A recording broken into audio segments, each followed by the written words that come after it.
Welcome back to the show, Nourished and Free, the podcast. I'm your host, Michelle Yates, a registered dietitian with my master's in health psychology, and I love talking about all things disordered eating, having a healthy relationship with food, myth busting, because ultimately I think that a combination of all of these conversations is what allows us to become nourished and healthy, but ultimately free from food stress, food anxiety, and unnecessary food rules. So today I want to talk about this concept of being addicted to food. Many of the women that I work with come to me saying they feel addicted to it and feeling addicted to sweets or to sugar. And a lot of times what I hear from these women is the difficulty of feeling this way about food because food is always around. A lot of times they're like, I almost wish it was drugs or alcohol instead because I could just give that up completely. Obviously, it's not as easy as just giving it up, but at least you don't need it in your life every day. There's that option to completely abstain from it, but we don't have that option with food. So it brings this added layer of complexity that can be very difficult. And so for a lot of the women that I work with, they come into working with me feeling like they have a food addiction.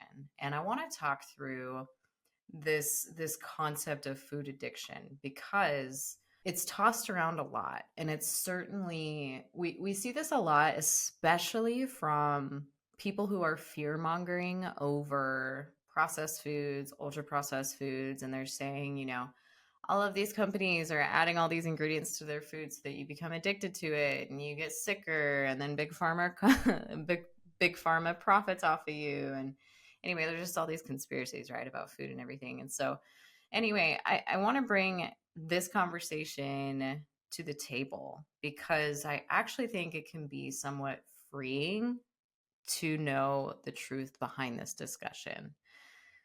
And this podcast is called Nourished and Free after all. So before we get into it, I want to thank everybody who's been rating the show, leaving a review. It means so much to me as I really do pour my heart and soul into this. I do a ton of research on these topics, especially these solo episodes. It's kind of insane how much time it takes me to put together all of this information because I do want to make sure that it is the most evidence-based, well put together discussion that it can be. And even that, I have my flaws, right? There's things that I wish I would say differently all the time. But regardless, when you leave a rating or review, it helps to support this show, and it just helps me feel like this is actually worth doing.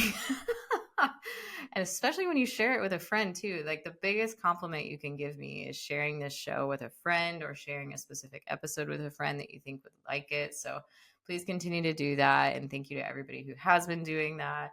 And if you haven't taken the time to write a review or leave a rating on the show, please consider doing that. It only takes a couple of seconds, and you don't even need to write any words down. You can literally just tap on the stars to leave a rating, which you can do on Apple Podcasts. You can also do it on Spotify, which not a lot of people know. It's kind of hidden. You have to go to the episode's main page, or I'm sorry, the show's main page, and then tap on the three dots. And then there's an option to rate the show. So anyway, helps me climb up the charts and be found by more people so that more people can ultimately live nourished and free.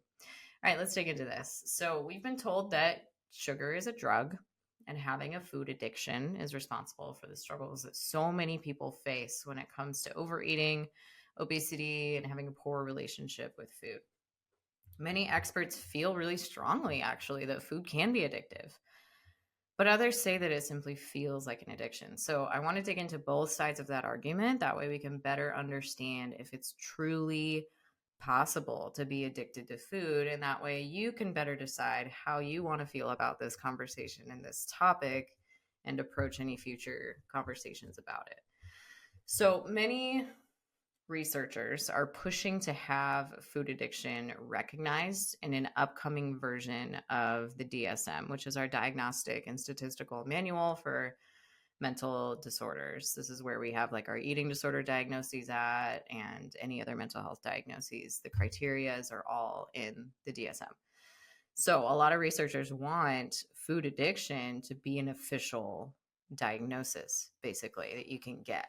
In an attempt to do this and make the argument for food addiction, The Yale Food Addiction Scale was developed as a tool to measure food addiction by assessing DSM-5 criteria, which is the latest version of the DSM, for substance use disorder, but assessing this criteria in the context of food instead.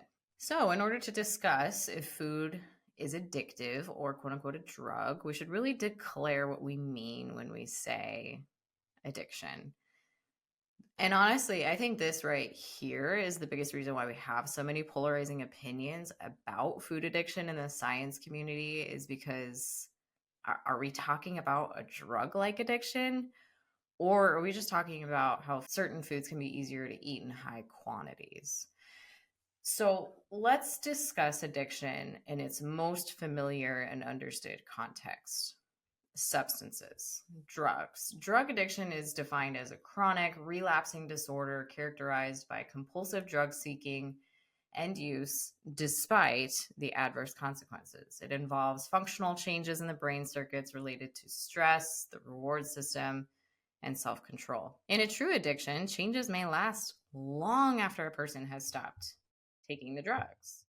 So, when we consider that definition, right, we can see some crossover between food, quote unquote, addiction and drug addiction. For example, binge eating disorder involves a loss of control over the eating episode and is happening at least once a week for 3 months.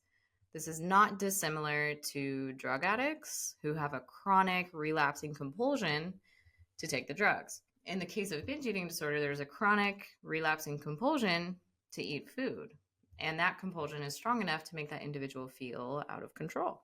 Further, psychological dependence on food may be due to reliance on it for mood enhancement or as a coping mechanism for stress or negative emotions. There is a connection between eating and how we deal with stress, our reward system in our brain, and our ability to self-regulate, in other words, have self-control. So, for example, there's a systematic review of 32 studies that looked at neuroimaging in individuals with bulimia nervosa and those with binge eating disorder, and found that there are reductions in the overall size of the brain, as well as diminished activity in frontostriatal circuits, which is a region that's associated with self-regulation. Further, there is possibly some dysregulation in the reward center of the brain, even impulse control issues. But despite all of this, is food really on the same caliber as an addiction? In 2018, there was a paper published in Neuropsychopharmacology.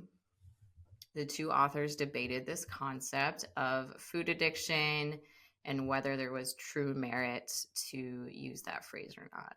And I'll link these studies in the show notes. I might even do an article on this. And so if I do end up writing an article, then I'll just link the article in the show notes. But regardless, you'll have access to the resources I'm mentioning either way.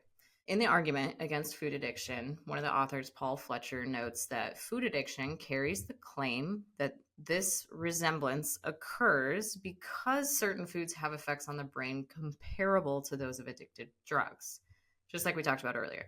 He goes on to say that the assertion that food has pharmacological effects on the brain demands strong and convincing evidence, which has not been found. So he's basically saying, like, hey, if we're going to say that food is addictive like a drug, we better have some good arguments and convincing evidence to back that up.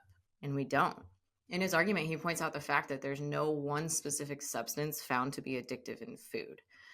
We know, for example, that nicotine is an addictive substance in tobacco products, but what is the addictive substance in food, right? If it were sugar, then why are we also finding ourselves behaving the same way around potato chips, which have no added sugars?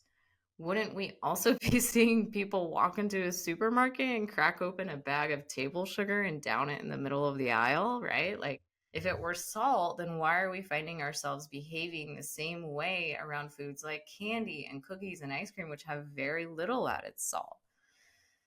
And according to the Yale Food Addiction Scale, which I mentioned earlier, what we seem to be addicted to, broadly speaking, is the ultra processed foods that have been engineered to taste really freaking good. You know what I'm talking about? The chips, the candies, the cookies, all the things. Those foods are generally high in two things, both refined carbohydrates and fat. This is actually not something that we see naturally occurring in nature. We don't see these things co occurring in foods that are not bioengineered. So it makes them extra special on their own and extra tasty with the addition of flavors and salt and other additives. We're also seeing a big rise in the availability of these foods because of demand and feeding a population and cost and all of that. It makes these quote unquote food addiction problems seemingly worse. These foods are often low in fiber, they're easy to eat quickly, and they're calorie dense or energy dense. This means it's easier to consume more calories in a shorter amount of time, which could be a part of why they've developed a quote unquote addictive reputation, because more calories are just being consumed more quickly. Fletcher, who was an author on that article I mentioned, also argues that there is too much overlap between binge eating disorder and food addiction to really justify food addiction being its own thing and its own diagnosis. And that this could be because food addiction is not distinct enough from the symptom of binge eating. They're too similar. He said there needs to be more validity and reliability of other characteristics for food addiction to be its own thing.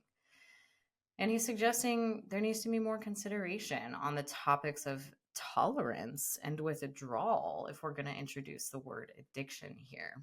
When it comes to food, there just simply isn't the same physiological withdrawal and physical dependence issues that there are with drug and alcohol addiction. He argues against all the rat studies done on food addiction and makes the valid point of how we can't directly correlate those to humans. Rats are incredibly different from humans. Our food environment, our emotions, our decision-making abilities are just so vastly different from rats. And these are usually the studies that people cite when they're trying to make the argument for food addiction, is studies done on rats. And for the most part, we have regular access to food rather than constrained access, which is usually the context of these science experiments done on rats. There's some sort of level of constraining access to food. And when we look at human studies, there's not enough compelling evidence in humans to justify food addiction as being a real condition. There's definitely an argument for there being similar dopaminergic pathways for reward in the brain, as well as these addictive like foods. And the second author on that article, Paul Kenny, discusses this at length in the paper. He's more on the side of like being for food addiction being an official diagnosis, but we have to keep in mind that this is nowhere near the magnitude of euphoria and buzz and a high that somebody gets off of a drug or from excessive alcohol use. Overall, they share similar neurological pathways, but the highs and the lows are vastly different. The magnitude is just not comparable. So is it really that justified to say we can be addicted to food if the responses in the brain, those similar in pathways, sure, are vastly different in the degree of severity? Some might say yes, and you can see why this is a hotly debated topic among professionals. The last thing I want to mention on this topic is that having a difficult relationship with food marked by good and bad labels can often drive us towards those bad foods even more. If there's some sense of scarcity or the sparkle effect of that being extra special or even extra off limits, it can make us want them even more. We're like children in that way, you know? Not surprisingly, those foods that are thought to be bad are also the ultra processed ones that people vilify and claim to be highly addictive, and that our research mentioned earlier is shown to be addictive like. This can increase the feelings of being addicted to that food simply because you struggle with self control around them. So there's feelings of guilt, shame, and rebellion all coming together. Remember, there is no one food that is inherently good or bad for you unless you're A, allergic to it, B, it's expired or spoiled or moldy, or C, if it has shards of glass in it or a razor in it, then yeah, it's definitely bad for you. We don't want to eat that thing. So when we look at this topic of food addiction, just to kind of summarize here, there's a few things that we need to consider. Number one, we need to be sure we're clear about what we're meaning when we say the word addiction. And we need to specify if we mean truly addictive, like a drug, or just addictive like. Second, there should be a clear substance in food that influences this sense of addiction. And at this time, there is no one specific substance in food that we know of that is causing somebody to feel addicted. Rather, it's a combination of factors that make food highly palatable, like refined carbohydrates, fats, sugar, salt, and other food additives. Food addiction as a diagnosis or as a concept could be refuted simply by the fact that withdrawals and the euphoria from food is nowhere near the caliber of substance abuse. Also, something we need to remind ourselves of is that we may feel more addicted to foods simply because we decided some foods are off limits, which creates this complex psychological reaction to those foods, making us feel addicted. And then the last thing I want to say to summarize is that psychological dependence may occur due to reliance on that food to feel better or to enhance your mood or as a coping mechanism for stress or emotions that are difficult to handle. So I hope that this helped you with trying to navigate this concept of food addiction. And as a reminder, if you find that you are struggling with feeling addicted to food, willpower is not going to get you anywhere. And that is not an evidence-based approach to overcoming feeling that way around food. Our relationships with food, feeling addicted to food, it's a biopsychosocial matter that needs the right tools, it needs the right support, and needs the right approach. I've worked with many, many women who have come to me saying they feel addicted to food and left their time with me within 4 months or less feeling like they're free. And they finally have this weight lifted off their shoulders and this burden off their back. And they can finally live their life without feeling like a slave to food. If you want to learn more about what it looks like to work with me and how you can be free from feeling like a slave to food as well, be sure you check out my show notes where I'll have a link to learn more about working with me. And if you love this episode, be sure you share it with a friend and, of course, leave a rating.